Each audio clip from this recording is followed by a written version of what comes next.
À peine née, la nouvelle commune d'Hesdin-la-Forêt doit choisir pour la première fois son maire. Alors c'est le retour du soleil et puis c'est surtout les élections bientôt.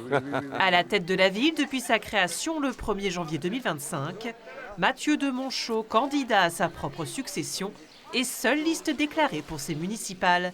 Une situation particulière qui interroge ceux qu'on appelle désormais les Forestinois en ce jour de marché. Je suis presque satisfaite parce qu'il n'y a qu'une liste. Comme je suis d'accord avec M. de Monchaux, il fait tellement de belles choses que j'espère qu'il va encore rester là encore au moins 5 ans, quoi. C'est peut-être un problème parce qu'il n'y a pas d'opposition.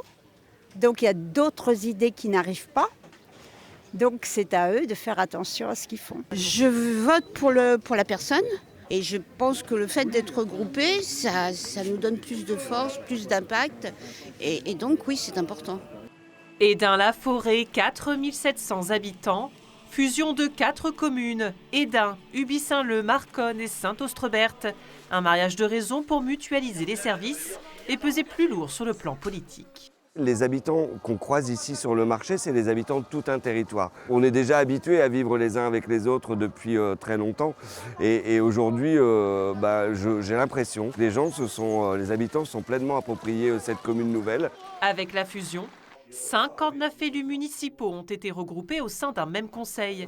Cette année, la liste ne devra compter que 29 noms pour être dans les clous. C'était totalement nouveau, donc il a fallu réunir tous les conseillers des 4 communes, on était 59, donc on avait des réunions quand même assez importantes. Je pense qu'on est sur une bonne voie et on va continuer dans ce sens-là.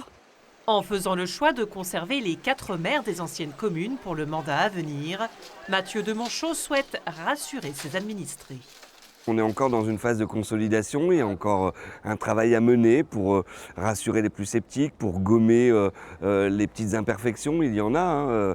Et je pense que c'est bien à l'heure où on dit qu'il n'y a plus de proximité avec les élus ou que les élus peuvent être hors sol. Alors on ne le dit pas des maires, je le sais, mais aujourd'hui c'est vraiment apporter de la proximité et un élu dédié à sa commune déléguée, à sa partie de territoire en fait. Une campagne singulière pour une ville toujours en quête de sa propre identité.